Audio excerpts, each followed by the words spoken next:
नमस्कार, स्वागत है आप सबका। और हमारे साथ आप लाइव जुड़ चुके हैं और तस्वीरों के माध्यम से आप देख रहे हैं कि जो सामने कमेटी मौजूद है, ये कमेटी इसलिए इकट्ठा हुई है कि जींद में महापुरुषों के चौक बनाए जाने थे, लेकिन वो चौक नहीं बन पाए और पिछले कई सालों से उनके लिए जो पैसे हैं वो भी दे दिए गए हैं। और ये जो कमेटी है, इसका बताना है कि वो चौक जो है वो 2010 से बनने के लिए उनकी जो कमेटी है वो बना दी गई थी, लेकिन पैसे आने के बावजूद भी उनका निर्माण कार्य नहीं हो पाया। इसलिए आज ये सब इकट्ठा हुए हैं। बाकी की पूरी जानकारी लेने का हम प्रयास करेंगे। मर्जी से करो। हाँ जी, मर्जी से नहीं, आप बोलो। बोलो दो बात। हाँ जी, नमस्कार जी। सबसे पहले तो बताइए, आपका जो धरना कितने दिन चला और क्या उन्हें आपकी मांग मानी गई? सबसे पहले आपका सभी पत्रकार बंधुओं का बहुत बहुत धन्यवाद, क्योंकि हमारी आवाज़ आज तक आप ही लोगों के द्वारा उठाई गई है। सरकार तो हमारी सुन नहीं रही, लेकिन हमारा 11 जुलाई से अनिश्चितकालीन धरना जींद में अम्बेडकर चौक रानी तालाब चला हुआ है। और वो कारण क्या है कि जींद में आज से कुछ समय पहले 5 चौकों के पैसे आए थे, जिसमें से 3 चौकों का निर्माण हो चुका है। अशोक सम्राट पटियाला चौक पे, परशुराम चौक सफीदो रोड पे और धिंगड़ा चौक गोहाना रोड पे जेल के पास बन चुका है। और जब बारी आई संत कबीर और संत गुरु रविदास जी की, क्योंकि ये जो महापुरुष हैं, समाज के लोगों ने दलितों के साथ जोड़ रखा है। वैसे तो महापुरुष सभी का होता है, लेकिन वो जोड़ रखा है हमारे साथ। तो इसलिए जब हमारे महापुरुषों की बारी आई तो उसमें अनाप शनाप बहाने लगा करके सरकार ने उनको दरकिनार करने का काम किया है और वो नहीं बना रहे। हमने प्रशासन को बार बार चक्कर काटने के बाद भी वो हमारी कोई सुनाई नहीं कर रहे। तो इसलिए हमने दानक, वाल्मीकि, चमार, तीनों समाज, एससी समाज के जो लोग हैं, इकट्ठे होकर के 11 जुलाई से लगातार धरने पर हैं। और क्योंकि कुछ समय पहले हम प्रशासन से मिले, उनको नोटिस दिया और कहा कि हमारे ये चौक बना दीजिए, क्योंकि 2021 से 25-25 लाख रुपए आए हुए हैं और फिर भी वो पैसा अपने पास रखे हुए हैं, उनको चौकों को नहीं बना रहे। तो इसलिए हमने 11 जुलाई से लगातार धरने पर जारी हैं, प्रदर्शन कर चुके हैं। आज हम सफीदों में आए हैं, कल हम नरवाना में होंगे, उससे पहले जुलाना में थे। तो इसी प्रकार से हम पूरे जिले का 29 तारीख का जो हमारा प्रदर्शन है, उसकी तैयारी के लिए आज सफीदों में आए हैं। आज यहाँ पर तीनों कम्युनिटी, चमार, दानक, वाल्मीकि जो एक कमेटी है, ये सारे के सारे लोग हमारे इकट्ठे मिलकर के आज आपके बीच में हैं। तो इसलिए जो भी हमारे साथ सरकार कर रही है, विधानसभा में भी आवाज उठी है और उसके बाद भी सरकार पर कोई कान पे जूम नहीं है। और एक ही मानना है कि एनएच पे है।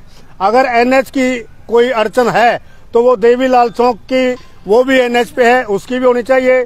धिंगड़ा चौक है जो सब गोहाना रोड पे, वो भी एनएच में है, वो भी नहीं बनना चाहिए।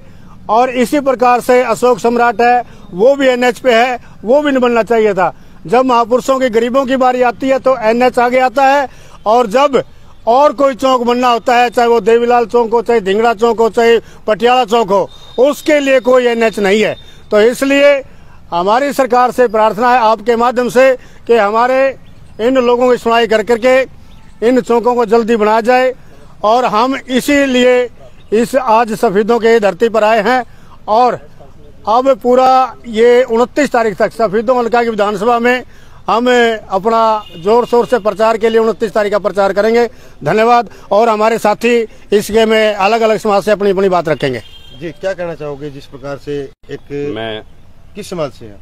मैं दानक बिरादरी से हूँ और मैं सबसे पहले पत्रकार साथियों का यहाँ पहुँचने पर धन्यवाद करता हूँ। और मैं धर्मपाल जी ने जो बातें कही उसी के ऊपर मैं अपना प्रकाश डालूंगा। हमारे 3 चौक मंजूर हुए एससी समाज के महापुरुषों के, और कुल टोटल 5 चौक मंजूर हुए थे, जिसमें 2 चौक, एक मदनलाल धिंगड़ा का बनकर गोहाना रोड के ऊपर जेल के साथ बनकर तैयार हो गया, एक परशुराम चौक जो है ना यहाँ बनकर तैयार हो गया। लेकिन हमारे जब बारी आई, हमारे चौकों को ऊपर परंतु लगी। सरकार की मंशा जो है ठीक नहीं है, सरकार का जो ध्येय है वो ठीक नहीं है। पैसे आए हुए हैं, चौक बनाने मानना कानी कर रही है। अभी हम 5 तारीख को मिले थे, 2 एसडीएम थे, एक डीएससी साहब था, उनसे भी हमारी वार्तालाप हुई। हमने एक ही बात कही, चौक बनेंगे तो बीच में बनेंगे, हम साइड में नहीं बनने देंगे। क्यों? साइड में जब भी चौक बनता है वहाँ कोई न कोई शराबी, कोई मूत्रालय की जगह लोग जो है उसको यूज करते हैं। तो हम सरकार से पहली बात तो ये प्रार्थना करते हैं वे हमारे चौक बीच में बनाए जाए। अगर सरकार या जींद के अधिकारी उन चौकों को बीच में बनाने का काम ना करेंगे तो बेशक टाला कर दे, हमने कोई इस बात का चोर नहीं है। यदि बीच में बनाते हैं तो हम उनका धन्यवाद करते हैं, अगर साइड में बनाते हैं तो वहां चाहे लाठियां चले, चाहे हमें अंदर करे, कुछ भी करे, हम जो मरने और मिटने के लिए तैयार हैं। सरकार से हम ये इस बात का जो वादा खिलाफी जो कर रही है इसके लिए हम जो चेतावनी भी देते हैं, लेकिन चौक बने तो हमारे बीच में बने, यही हमारी जो है आपसे प्रार्थना। आपने हमारी बात सुनी उसके लिए धन्यवाद। 29 को क्या मतलब कहाँ से क्या रूपरेखा बनाई, कहाँ से 29 तारीख को हमारे तीनों समाजों के लोग जो है बढ़ चढ़कर हिस्सा लेंगे और वहाँ जो भी रणनीति हमारे सीनियर साथी बनाएंगे उसके ऊपर जो हम प्रकाश डालेंगे। लेकिन हर गांव से, हर मोहल्ले से, वाल्मीकि मोहल्ला हो, चमार मोहल्ला हो, धानक मोहल्ला हो, हर मोहल्ले से हमारे साथी जो है वहाँ 29 तारीख को पहुंचेंगे जींद में। जी क्या कहेंगे आप? जी नमस्कार, मैं आपका सभी का धन्यवाद करता हूं और मैं सतनाम सिंह धानक, जो हमारे 3 महापुरुषों के चौक के बारे में आज हमारा ऐसी समाज इकट्ठा हुआ है, धानक, वाल्मीकि और चमार, और साथ सबको आगे तो इन्होंने बता ही दिया कि पूरी आज जींद डिस्ट्रिक्ट में तो हम ये अपने सभी को जागरूक कर रहे हैं। हम ऑल हरियाणा में जाकर जागरूक करेंगे अपने ऐसी समाज को, और जितना भी होगा, चाहे हमारे ऊपर किसी भी प्रकार के, चाहे कोई गिरडी फेरो या कुछ भी करो, हम सरकार के खिलाफ जंग के लिए बिल्कुल तैयार हैं और हम अपने चौकों को बिल्कुल चौक में ही बनवाएंगे, साइड में नहीं। ठीक है, धन्यवाद। सर अपना नाम बताइए और कहाँ से हैं? सर कमल चौहान, एससी समाज एकता मंच का कार्यकारी अध्यक्ष, जींद से बिलोंग करता हूँ। जैसा कि सभी साथियों ने आपको बता ही दिया, 11 जुलाई से हम धरने पे चल रहे हैं। ये मनुवादी सोच की जो सरकार है, आरएसएस का जो एजेंडा है कि दलितों को कैसे खत्म किया जाए, कैसे प्रस्त किया जाए, लेकिन वो आरएसएस की पॉलिसी यहाँ हम लागू नहीं होने देंगे। ये धर्मनिरपेक्ष देश है, सभी धर्मों को यहाँ अपनी आवाज उठाने की, जो बाबा साहब ने हमें अधिकार दे रखे हैं, हम अपनी आवाज भी उठाएंगे और अपने अधिकारों के लिए लड़ाई भी लड़ेंगे। कितने चौक बनने थे और कितने चौक बनकर तैयार हो चुके हैं? पत्रकार बंधु, 2013 में 5 चौक मंजूर हुए थे। अभी 3 साल पहले जो पैसा आया उसमें सफिद्दो रोड पे परशुराम चौक जो बन चुका है, गोहाना रोड पे धिंगड़ा चौक जो बन चुका है, पटियाला चौक पे सम्राटा चौक जो बन चुका है।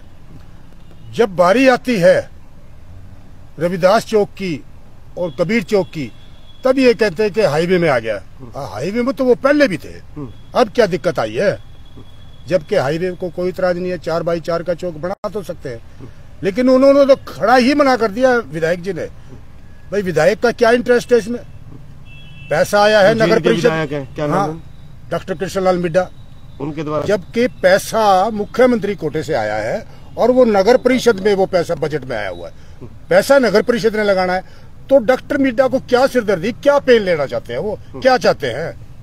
तो अगर इसी तरह से पत्रकार बंधुओं, मैं आपको सफिद्दों की तरह से आपको ये आवाज उठाने आया हूँ आज, और ये बता दूं मैं आपको, इस सरकार को चलता करने का, जब हम वोट दे के इनको बढ़ा सकते हैं तो वोट ना दे करके गिराने का भी काम कर सकते हैं हम। जात पात की राजनीति हो रही है, जात पात की राजनीति हो रही है। मैं बताऊं ना आपको, कहीं जाट नॉन जाट का ये लोग नारा देते हैं, कहीं हिंदू मुस्लिम का नारा देते हैं। अरे भाई, इसी देश के तो रहने वाले लोग हैं सारे के सारे, उनसे मतलब ऐसी मतलब दुर्भावना क्यों बरती जाती है? एससी कम्युनिटी के लोग क्या हम यहाँ नहीं बसते क्या? ये हमारा देश नहीं है क्या? हमारे देश, हमारे एससी कम्युनिटी के लोगों ने कुर्बानी नहीं दी है क्या देश की आजादी में?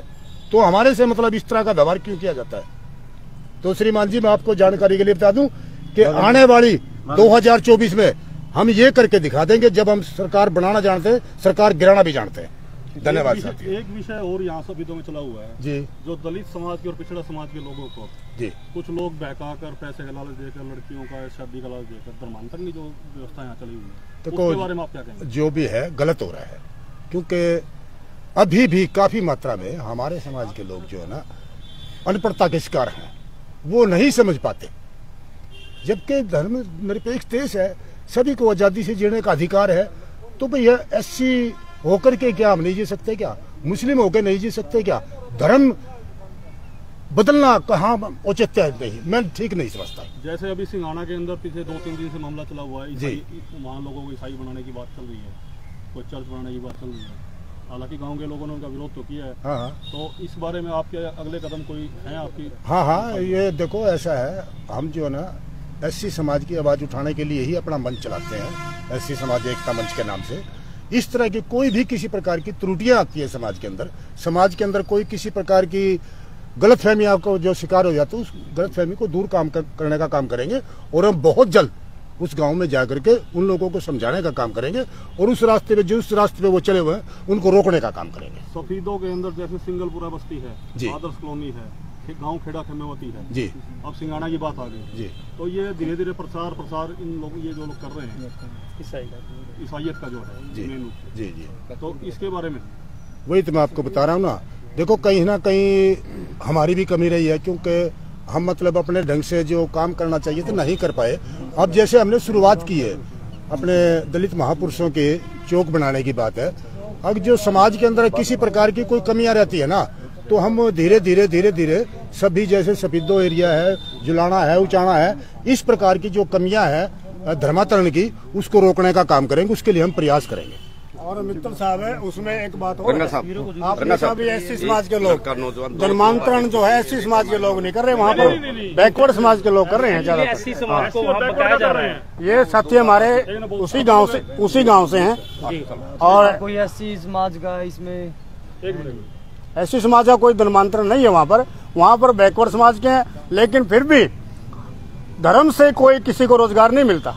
ये तो एक मतलब कि बेकार की बात है भाई, धर्म बदल लिया उससे क्या हो जाएगा भाई। जो गरीबी है जो आदमी के ऊपर, चाहे वो हिंदू है, चाहे मुस्लिम है, चाहे सिख है, चाहे ईसाई है, गरीब तो सभी धर्मों में है और सभी जातियों में गरीब हैं। हालात से गरीब होता ना कोई जात से गरीब होता, हालात से गरीब होता ना कोई धर्म से गरीब होता। जिसके हालात खराब हैं चाहे वो कुछ भी बने, लेकिन हालात अपने खुद कर्म से सुधरेंगे, उसके लिए काम करना पड़ेगा और फिर किसी भी धर्मांतरण की और किसी जातवाद की किसी भी प्रकार की कोई उनको जरूरत नहीं पड़ेगी जब उनके काम ठीक हो जाएंगे। यही है बात। तो अभी आपने देखा कि एससी कम्युनिटी के लोग जो कि पिछले 11 जुलाई से धरने पर बैठे हुए थे, आज सफीदों में पहुंचे हैं और जिले में निचले स्तर तक जाकर जो अपनी आवाज है वो उठा रहे हैं और लोगों को अपने साथ एकजुट कर रहे हैं। जींद में 5 महापुरुषों के चौक बनाए जाने से, जिसमें से कुछ चौक बन चुके हैं लेकिन बाकी 3 चौक जो है वो नहीं बन रहे हैं और उसमें जो त्रुटियां बताई जानी है सरकार के द्वारा, उससे ये रोष में है। ये जो कमेटी है ये बिल्कुल खिलाफत में, और इनका कहना है कि जो साइड में अनुमति दी गई है हम साइड में नहीं बनाने देंगे, चौक बीच में ही बनाए जाने चाहिए। इसी के लिए आज ये लोग रेस्ट हाउस सफीदों में इकट्ठा हुए और अपनी आवाज उठाने का प्रयास किया। देखने वाली बात ये रहेगी कि क्या जो इनका इतने दिन से धरना प्रदर्शन चल रहा है, क्या इनकी मांग जो है सरकार द्वारा मानी जाएगी? क्या जींद में जो महापुरुषों के चौक अलॉट हुए थे क्या वो बन पाएंगे? तो इसी के साथ बने रहें, हमारे साथ जुड़े रहें। जल्द मिलेंगे एक नई अपडेट लेकर, तब तक धन्यवाद। जय हिंद, जय भारत।